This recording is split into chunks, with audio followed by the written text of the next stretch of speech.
नमस्कार साथियों, मैं दिनेश कुमार कियान एकेडमी फॉर सिविल सर्विसेज में आप लोगों का हार्दिक अभिनंदन और स्वागत करता हूं। जैसे कि पहले की कक्षा में, प्राचीन भारत की कक्षा में हमने आपको एक छोटा सा टॉपिक करवाया था, जिसके अंतर्गत हम लोगों ने इतिहास किसको कहते हैं, इतिहास का प्राचीनतम उल्लेख क्या है और इतिहास से संबंधित कुछ महत्वपूर्ण बातें बताई थी। उसी के साथ हमने चैप्टर की शुरुआत कर दी थी प्रागैतिहासिक काल में, जिसमें हमने भारतीय संस्कृति या किसी भी संस्कृति का जब आप सर्वेक्षण अध्ययन करते हैं तो किन किन टाइम पीरियड्स में करते हैं, तो हमने बता दिया है। एक है प्री हिस्ट्री, प्रोटो हिस्ट्री और हिस्टोरिकल एज। ये हमने टॉपिक कराया था, जिसे हमने आपके साथ प्रतिबद्धता रखी हुई है कि हम टॉपिक के साथ जैसे टॉपिक पूरा होगा उसके कुछ एमसीक्यू भी करवाएंगे आपको। उसी कड़ी में आज वो टॉपिक हो जाने के बाद मुझे उम्मीद है आप लोगों ने उस टॉपिक को पढ़ा होगा। उस टॉपिक से रिलेटेड आपको ये देख रहा है कि किस तरीके से प्रश्न बनते हैं। ये प्रश्न अभी तक आपको देखने को नहीं मिले होंगे, क्योंकि ये घटना चक्र वगैरह में है नहीं। ये मैंने खुद तैयार किए हैं, उसी टॉपिक से रिलेट करके तैयार किए हैं, ताकि उस टॉपिक पर आपकी समझ और मजबूत हो सके। हम अपनी प्रतिबद्धताओं को पूरा करेंगे। उसी का एक नमूना है कि उस टॉपिक से रिलेटेड हम कुछ क्वेश्चन लेकर आए हैं। क्वेश्चन को लिखेंगे, आप भी लिखिएगा और आंसर निकालने का प्रयास कीजिएगा। जैसे कि आपके सामने पेश है पहला प्रश्न। अगर आप देखें तो पहला प्रश्न क्या है,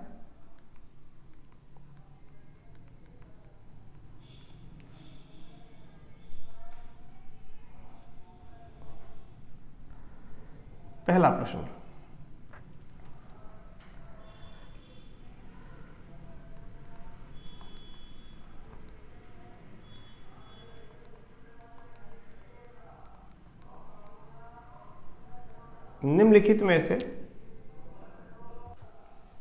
निम्नलिखित कालखंडों में से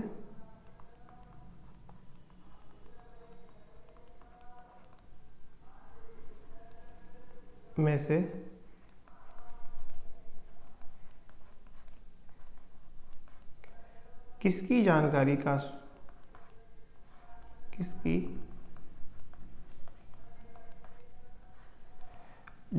का स्रोत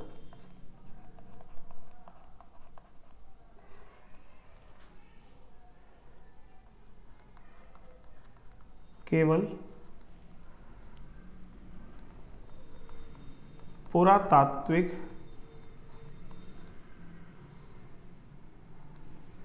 स्रोत यानी आर्कियोलॉजिकल सोर्स ही है। ये आपके सामने एक प्रश्न है।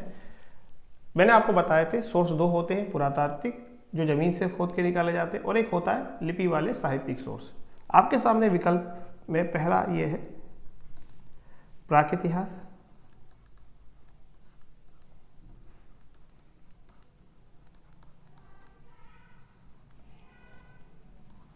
दूसरा है आदि इतिहास,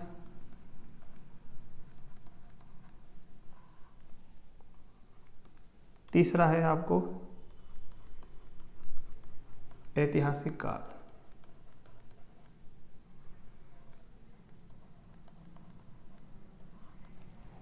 अब ये आपको ऑप्शन दिए है, इसमें से सही विकल्प का चयन करना है आपको।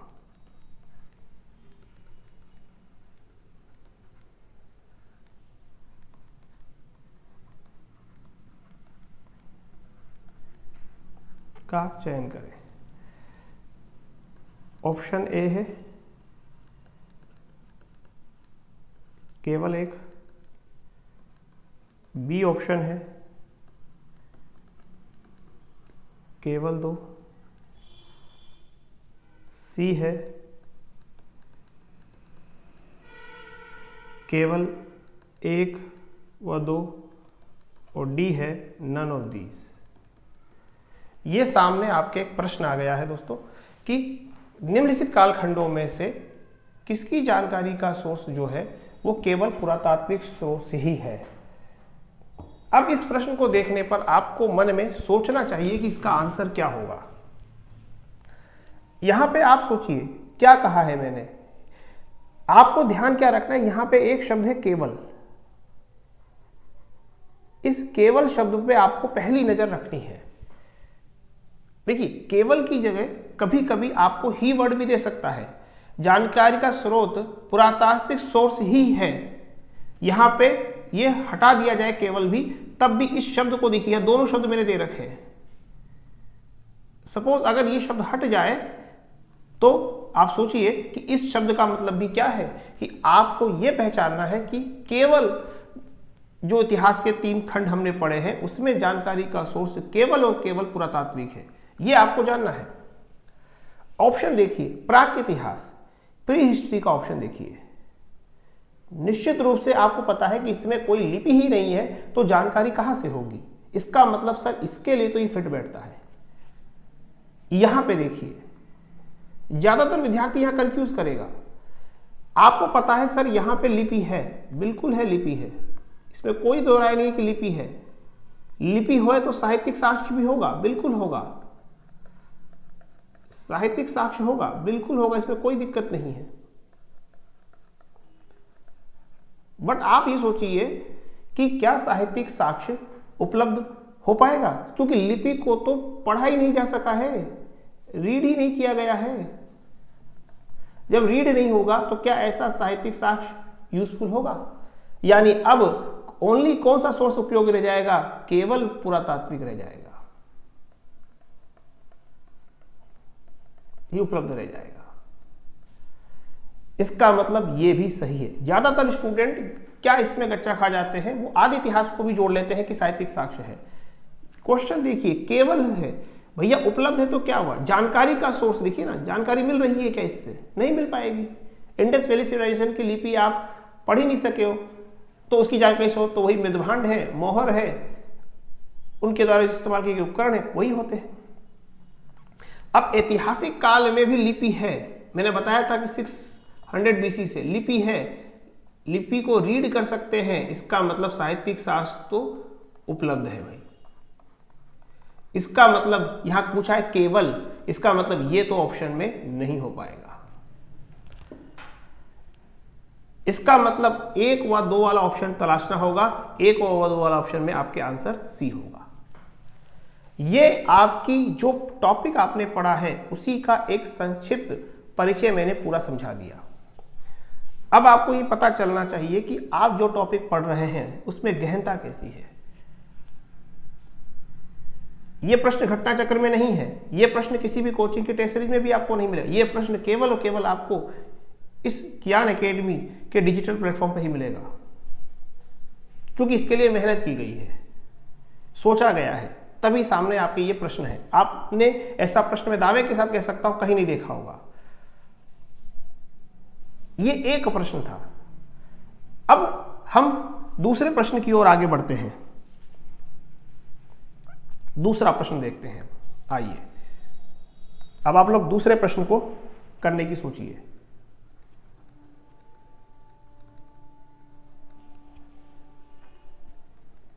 निम्नलिखित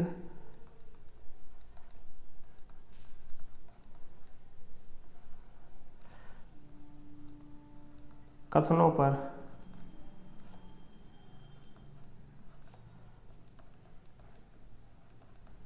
विचार कीजिए।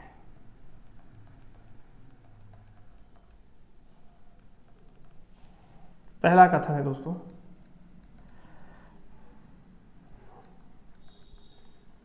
आदि इतिहास के अंतर्गत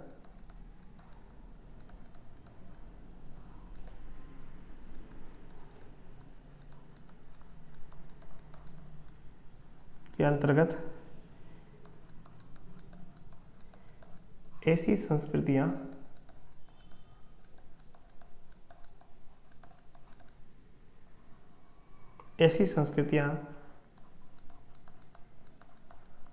आती थी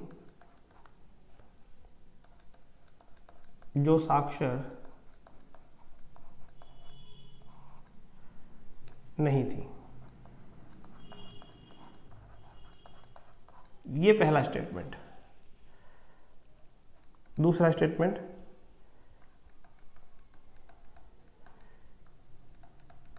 ऐतिहासिक काल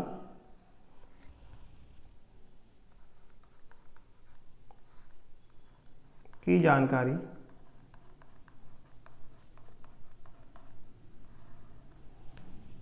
के लिए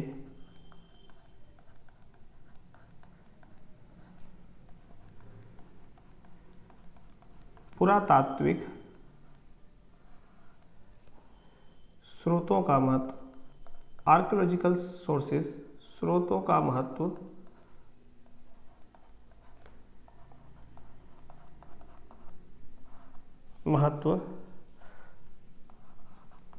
घट गया।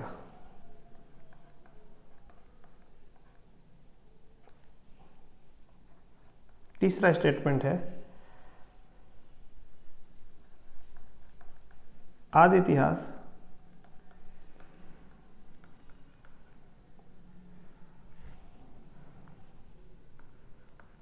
की जानकारी के लिए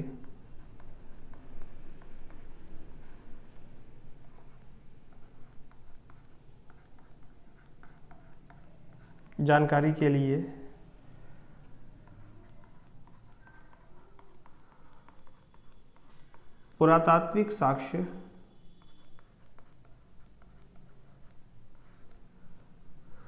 मूक साक्ष्य है,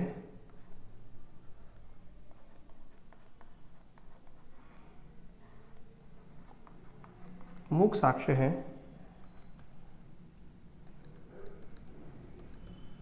जबकि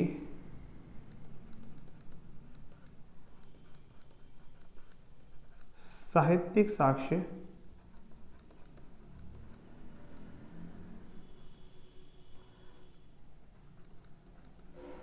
प्राथमिक साक्ष्य है।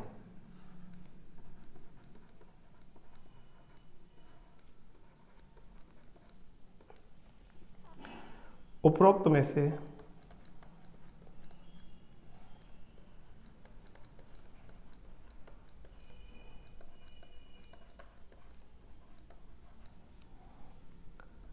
सही कथनों पर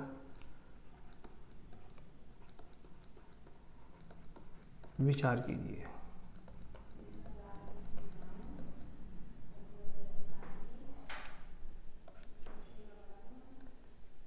पहला ऑप्शन है आपके सामने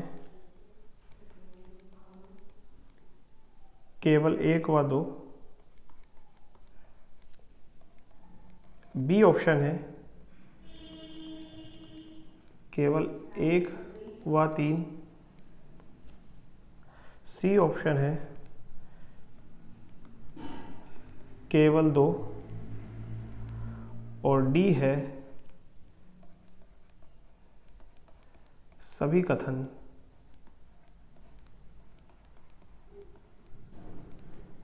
गलत हैं। सभी कथन गलत हैं। अब दोस्तों ये क्वेश्चन आपके सामने आया है, ये मत सोचिएगा कि इतने बड़े बड़े स्टेटमेंट नहीं आते। आप हरियाणा पीसीएस का एक बार पेपर देखिएगा, इससे भी बड़े बड़े स्टेटमेंट आए हैं। ठीक है, बड़े बड़े प्रश्न आए हैं वो, अगर आप देखेंगे तो। निम्नलिखित कथनों पर विचार कीजिए। अब इसको सोल्व करते हैं। क्या कह रहा है ये? आदि इतिहास के अंतर्गत ऐसी संस्कृति आती थी जो साक्षर नहीं है, जो साक्षर नहीं है, साक्षर नहीं थी। अब आप सोचो, साक्षर नहीं थी। मैंने आपको क्या बताया है कि आदि इतिहास में क्या है? आदि इतिहास का मतलब क्या है? जिनको अपनी लिपि थी दोस्तों। आदि इतिहास में क्या है दोस्तों? इनकी लिपि तो है ना। अगर आप देखोगे, ऐसा तो नहीं कह सकते कि इनकी लिपि नहीं थी। लिपि तो थी ना, वो हम रीड नहीं कर पाए, वो हमारा फॉल्ट है। वो हम नहीं रीड कर पाए तो हमारा फॉल्ट है ये। लेकिन लिपि तो है, हम नहीं पढ़ पाए तो क्या हुआ? इनकी लिपि तो अपने आप बनी हुई थी। इसलिए जिसको लिपि का ज्ञान हो दोस्तों, लिपि का ज्ञान हो और वो लिख सकता है, तो आप कैसे कह सकते हो कि वो साक्षर नहीं होगा? वो साक्षर तो होगा। इसीलिए आप ये नहीं कह सकते कि वो साक्षर नहीं थे। लिपि है इसका मतलब वो साक्षर है भाई, वो साक्षर है। आप ये नहीं कह सकते। यहां पे हम लोग क्या भ्रम हो जाता है कि लिपि के बारे में, कि लिपि की जानकारी उनको नहीं थी। अरे भाई उनको थी, हम नहीं पढ़ पाए। इसीलिए ये ऑप्शन आपका पहला वाला ये बात स्टेटमेंट गलत हो जाएगा। अब आप देखिए दूसरा स्टेटमेंट, ऐतिहासिक काल की जानकारी के लिए, ऐतिहासिक काल की जानकारी के लिए पुरातात्विक सोर्सों का महत्व घट गया। घट गया। आप मुझे बताइए ऐतिहासिक काल की शुरुआत किससे मानी जाती है? 600 बीसी से। मुझे एक बात बताइए कि क्या साहित्यिक सोर्स ही पढ़ते हैं हम लोग? आप देखिए अगर 600 बीसी के बाद मौर्य काल को आप पढ़ोगे तो क्या आप उनके अशोक के अभिलेख नहीं पढ़ते हो?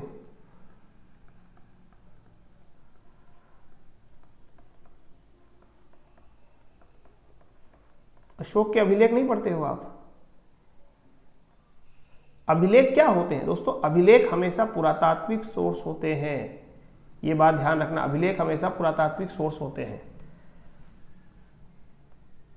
इसका मतलब क्या हुआ कि महत्व घट गया? क्या अभिलेख से जानकारी नहीं मिलती है कि अशोक की के बारे में आपको क्या जानकारी मिलती है? उसके शिलालेख से उसके धम्म की जानकारी मिलती है, उसके द्वारा किए गए परोपकार की जानकारी मिलती है। चंद्रगुप्त मौर्य के अभिलेख देखो, महास्थान सोगोरा तो अकाल पड़ता था और अकाल के प्रबंध करता था राजा। इसका मतलब लोक कल्याणकारी राज्य की बात आपको सामने आती है अभिलेखों से। स्टूडेंट क्या करता है, वो सोचता है कि ऐतिहासिक काल में लिपि हो गई, लिपि हो गई तो भाई साहित्यिक सोर्स हो गया, और पुरातत्व या घटेगा कैसे? वो बात अलग है कि पुरातात्विक सोर्स तो बना ही रहेगा ना, और साहित्यिक सोर्स आ गए।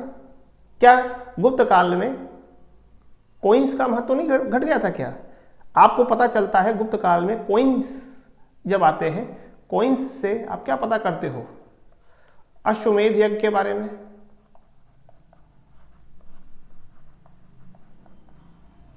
अश्वमेध यज्ञ होता था। तो इसीलिए आप ये नहीं कह सकते कि महत्व घट गया था। इसीलिए ये ऑप्शन भी आपके गलत है। अब आइए तीसरे पे बात करें। आदि इतिहास की जानकारी के लिए पुरातात्विक साक्ष्य मूक साक्ष्य है। ये क्या होता है मूक साक्ष्य? और साहित्यिक साक्ष्य प्राथमिक साक्ष्य है। ये प्राथमिक साक्ष्य क्या है? ये आपकी समझ के लिए क्वेश्चन तैयार किया गया है। मूक साक्ष्य का मतलब क्या? जो बोलता ना हो, स्पीक नहीं करता। स्पीक का मतलब नहीं चिल्लाते नहीं, बोलना नहीं, मतलब आपको जानकारी इसका का इंपॉर्टेंट सोर्स नहीं है।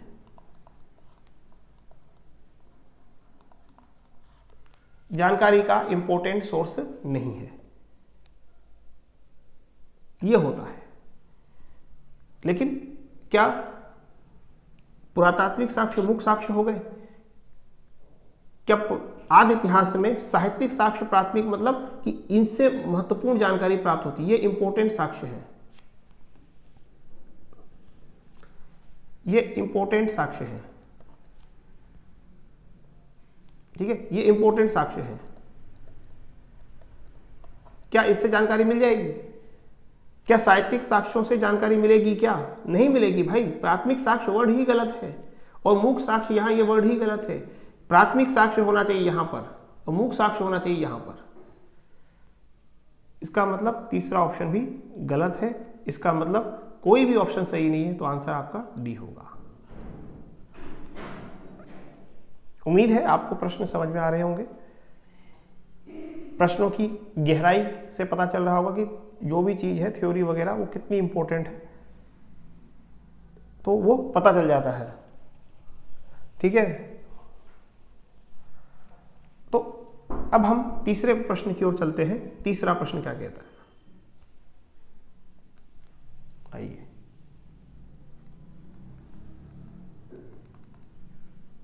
प्रश्न नंबर 3,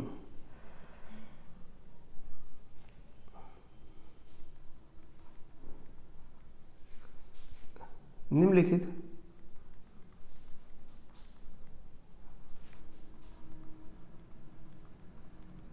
कथनों पर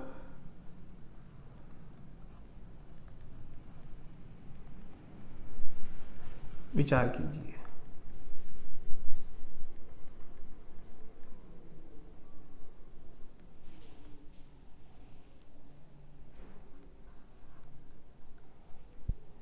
पहला है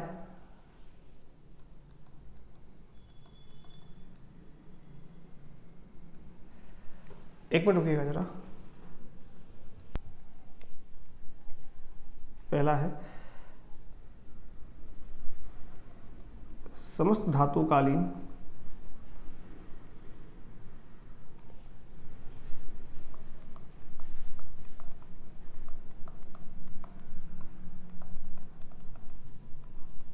संस्कृतियों का अध्ययन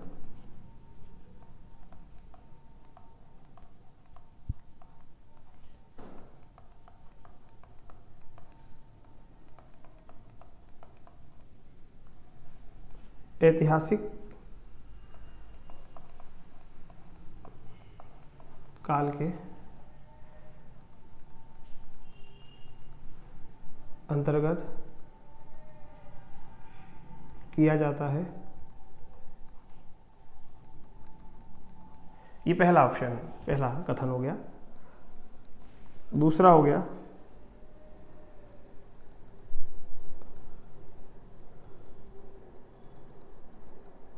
अभिलेखीय साक्ष्य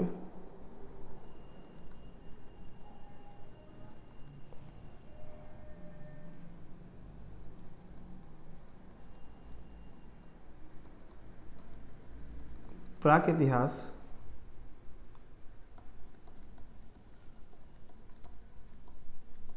को समझने में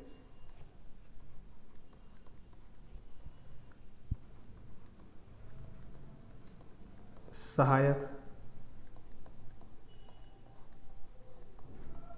होता है। तीसरा है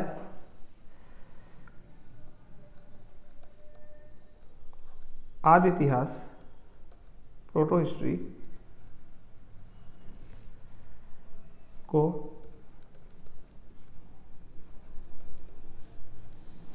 प्राक इतिहास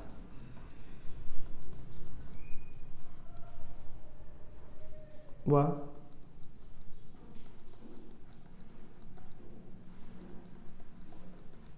ऐतिहासिक काल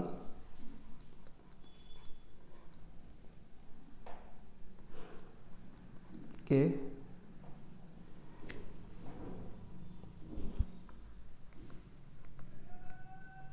मध्य का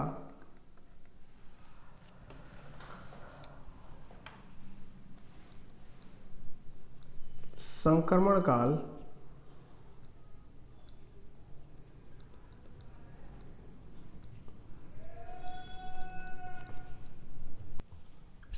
काल कहा जाता है।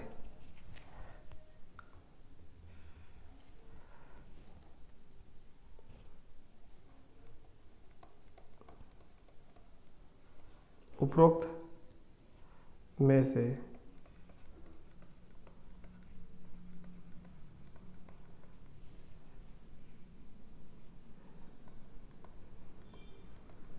सही कथनों पर विचार कीजिए। उपरोक्त में सही कथनों पर विचार कीजिए।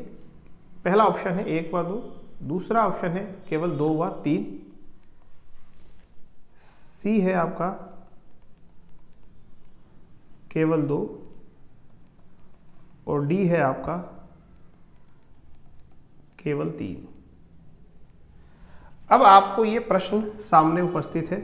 अब आपको इस प्रश्न को पहले क्या करना है दोस्तों, देखना है, ध्यानपूर्वक देखना है कि भाई ये प्रश्न कह क्या रहा है।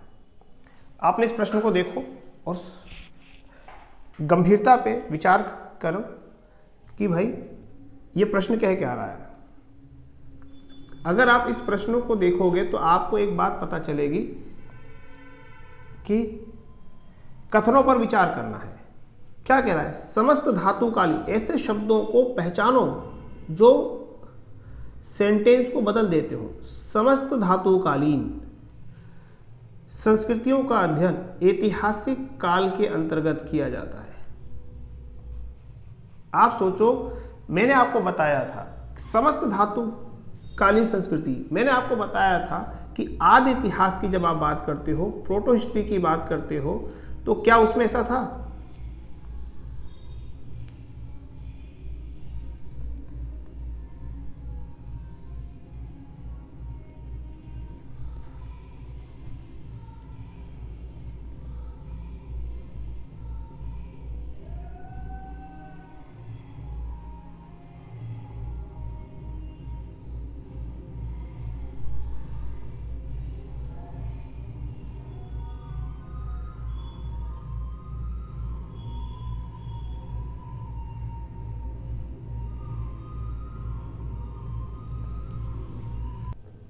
तो माफ़ कीजिएगा, थोड़ा सा इंटरप्शन हुआ। तो हम क्वेश्चन पे थे, इस पे निम्नलिखित तत्वों पर विचार करना है।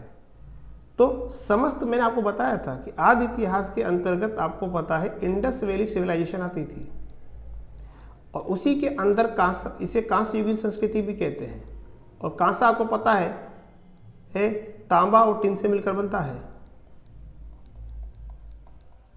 और तांबा क्या है? एक मेटल धातु है। उसी प्रकार मैंने कल लोहे के भी बताया था, लोहा भी धातु है, और ये किस में आ रही हैं? सब आदि इतिहास में आ रही हैं। तो ये समस्त वाला वर्ड तो कट गया दोस्तों।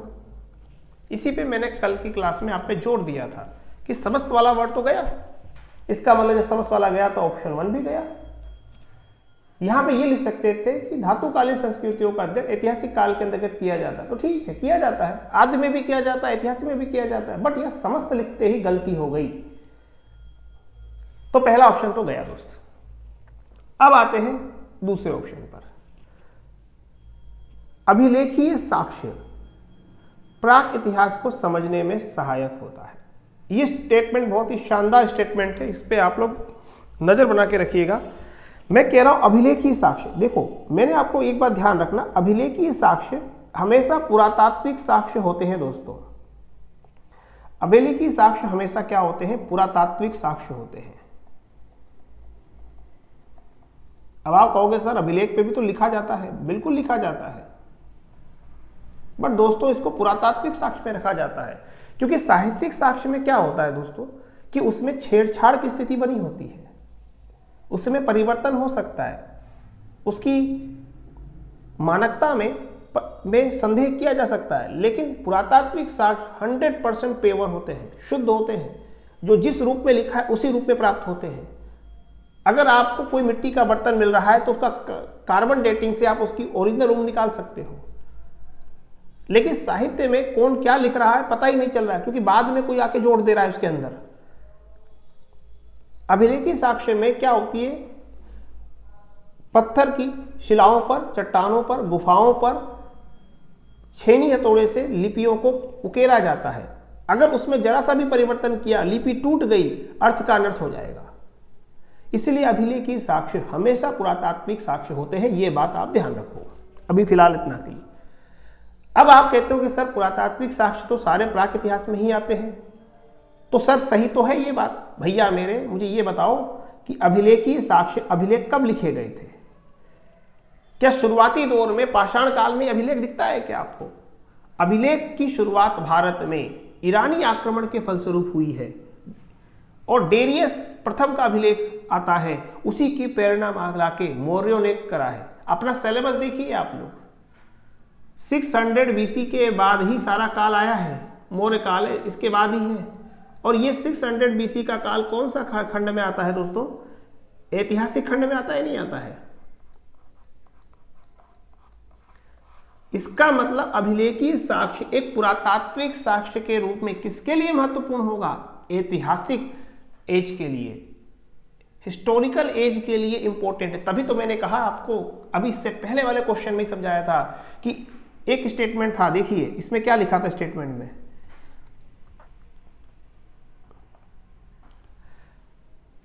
पुरातात्विक सोर्सों का महत्व घट गया। इस स्टेटमेंट को देखिए, घट गया। यही तो मैंने आपको कहा था कि अभिलेख कहां थे? इसीलिए मैंने कहा था कि ऐतिहासिक काल की जानकारी के लिए अभिलेखों का महत्व यानी पुरातात्विक साक्ष्यों का महत्व घटा नहीं था, बल्कि एक और साहित्यिक सोर्स भी आ गया था, तो और जानकारी पुख्ता होने लगी थी। यहीं से मैंने क्वेश्चन को घुमाया और आपके सामने दे दिया अभिलेखीय साक्ष्य। अभिलेखीय साक्ष्य के द्वारा प्राक इतिहास नहीं समझ सकते। स्टोन एज शुरुआती दौर में कौन अभिलेख लिख रहा था भारत में या विश्व में लिखा जा रहा था? इसीलिए सर इसका मतलब आप कह रहे हैं कि ये दूसरा ऑप्शन भी तो गलत हो गया। सर इस तरीके से तो ऑप्शन ये भी गया, दूसरा गया तो ये भी गया और ये भी गया, इसका मतलब केवल तीसरा ही सही है। बिल्कुल, आप देखो ना, आदि इतिहास को प्राक इतिहास के बीच का संक्रमण काल का मतलब है ट्रांजिशन फेज है या नहीं है? कैसे कह सकते हो? आप खुद सोचो दोस्तों, संक्रमण काल पीछे के कहने का आधार क्या है? आप देखो, प्री हिस्ट्री है, प्रोटो हिस्ट्री है और हिस्टोरिकल एज है, दोनों में अंत हो। यहां पर क्या लिपि है? क्या लिपि नहीं है? यहां पर है बट रीड नहीं कर पाए हैं, यहां पे रीड हो गई है, इसीलिए ये संक्रमण काल है। उधर धातु को देख लीजिए, मेटल, क्या मेटल यहां पे था क्या? अभी नहीं है, यहां पर है और यहां पे भी है। इसीलिए आप कह सकते हो कि आदि इतिहास को हम दो के बीच का संक्रमण काल कहते हैं, क्योंकि दोनों तीनों में डिफरेंशिएट करने वाली सबसे बड़ी बात है लिपि का अध्ययन। प्रोटो हिस्ट्री में लिपि थी नहीं, यहां पे लिपि है और उसके बाद तो लिपि का अध्ययन शुरू हो गया। इसका मतलब सर ये स्टेटमेंट आप कह रहे हो ये सही है। इसका मतलब आपका option D is right option. इस तरीके से हमने प्रश्नों को कर लिया है। ठीक है दोस्तों, एक क्वेश्चन और करते हैं, आपकी समझ और अच्छी होगी।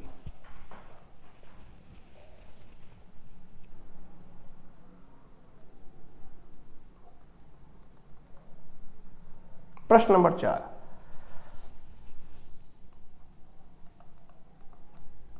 धातु का प्रयोग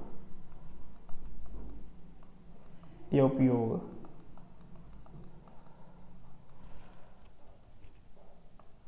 को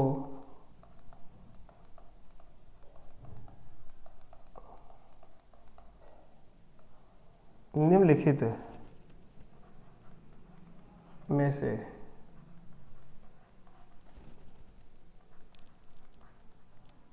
किस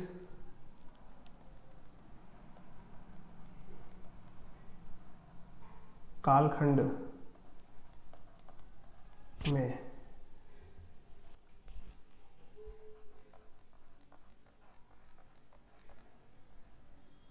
रखेंगे? ये आपके पास स्टेटमेंट आ गया है। अब हम किस में रखेंगे?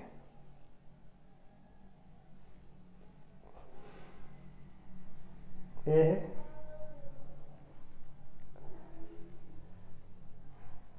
प्राक इतिहास,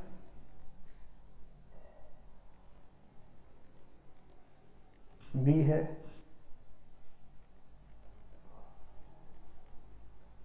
आदि इतिहास,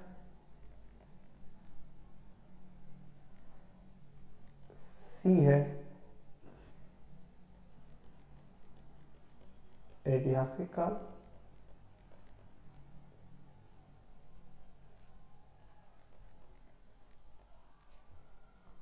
और डी है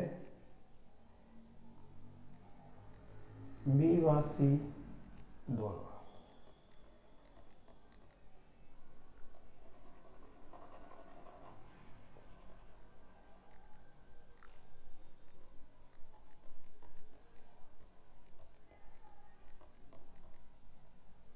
अब ये ऑप्शन है।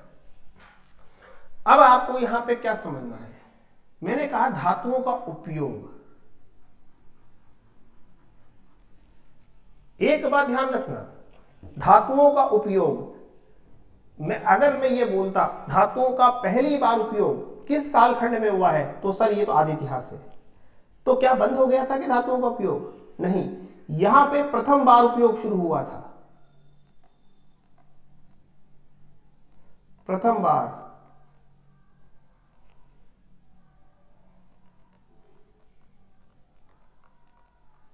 धातुओं का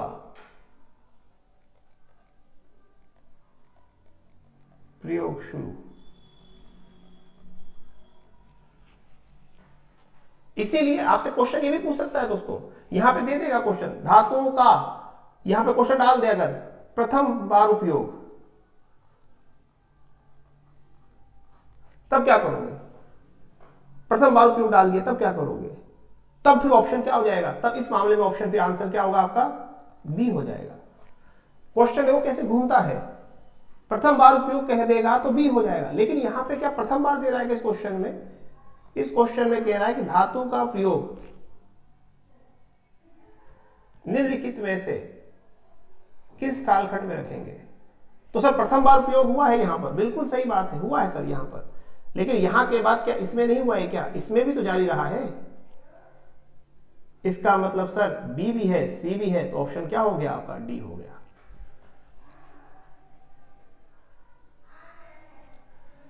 इस तरीके से मैंने आपको 4 क्वेश्चंस करा दिए हैं।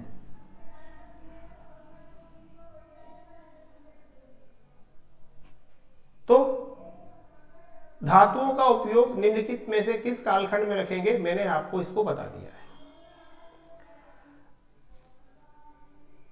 ठीक है, अब एक क्वेश्चन आ गया आपके सामने, निम्न में से किस आधार पर इतिहास को 3 कालखंडों में विभाजित किया था? 3 कालखंड कौन से दोस्त? प्राक इतिहास, आदि इतिहास और हिस्टोरिकल एज। तो पहला ऑप्शन है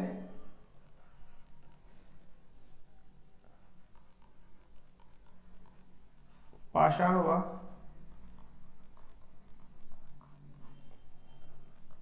मिट्टी के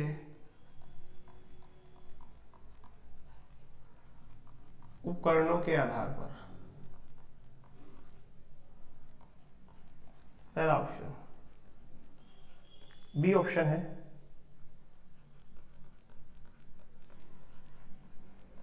नगरों के विकास के आधार पर।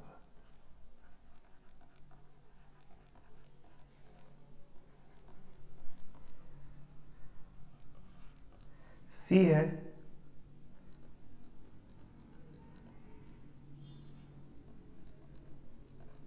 लेखन कला के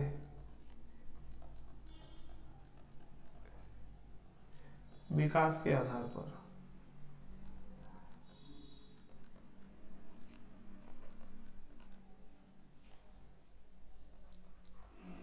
और डी है आपका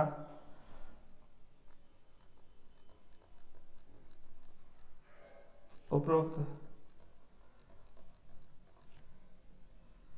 सभी आधार पर।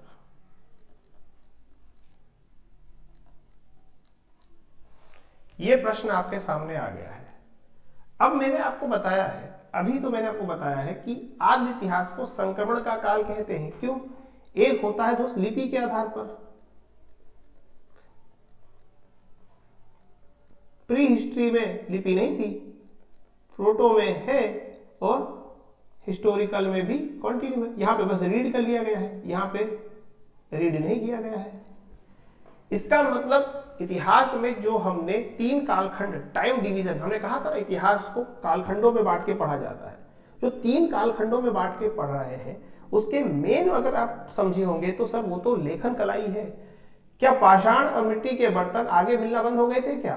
मैंने कहा था जो चीज एक बार मिल गई तो आगे भी कंटिन्यू करेगी, तो सर ये ऑप्शन गया। नगरों का विकास हो गया था क्या? पाषाण काल में हुआ ही नहीं था, और नगर का विकास तो हड़प्पा में भी हुआ, आगे भी हुआ, तो कोई कॉमन नहीं है। लेकिन यहां पे लिपि का है भाई, लेखन कला का विकास पाषाण में नहीं हुआ, बट आप सोचिए प्रोटो में हुआ है, लिपि है लेकिन पढ़ नहीं पाए, लेकिन आगे जाके फिर हमने क्या किया, उसको पढ़ लिया। अंतर लेखन कला का ही है, इसलिए उपरोक्त सभी आधार वाला ऑप्शन भी कट गया, यानी ऑप्शन सी हो गया। इस प्रकार आप लोगों ने 5 प्रश्नों के अंदर भी कई प्रश्न छुपे हुए थे, उनके बारे में जानकारी ली। हमने अपनी जो वादा किया था उसे पूरा करने की कोशिश किया है। आज संडे है तब भी समय निकालकर, बड़ी मुश्किल से, काफी शोर शराबा भी हो रहा है क्योंकि शादी ब्याह का मौसम भी चल रहा है, बड़ी मुश्किल से समय निकाल के आपके लिए ये क्लास का अरेंज किया गया है। उम्मीद है ये प्रश्न आपको समझ में आएंगे। अब आप ये देखिए, एक टॉपिक से आपने 5 प्रश्न कर लिए, प्रश्न और भी होंगे। ये अभी मैंने शुरुआती दौर में 5 प्रश्न लिखाए हैं, लेकिन आगे जाके जैसे जैसे पढ़ते जाएंगे, हर एक टॉपिक से अगर इतने क्वेश्चन तैयार हो जाए तो सोचिए कि जब आप पूरा एंशिएंट पढ़ लेंगे कितने हजार क्वेश्चन का आपके पास एक बंडल तैयार हो जाएगा। इसीलिए मैंने कहा था कि मैं वाला टीचर नहीं कि जो पीवाईक्यू को ही स्लाइड पे बनाऊं और उसको कराना शुरू कर दूं, क्योंकि उसके आंसर तो दिखे ही रहते हैं, आराम से आसान काम है, आयोग ने आंसर दे दिए हैं, बाद में कोई समझा देगा। लेकिन स्मार्ट वर्क क्या होता है कि आपको टीचर ने टॉपिक पढ़ाया, उस टॉपिक पे हमने आपको क्वेश्चन कराया, आपके कंसेप्ट क्लियर हो गए, अब एग्जाम में दुनिया भर के कोई भी क्वेश्चन पूछेगा आपसे बन जाएंगे। ये हमारी प्रायोरिटी होती है।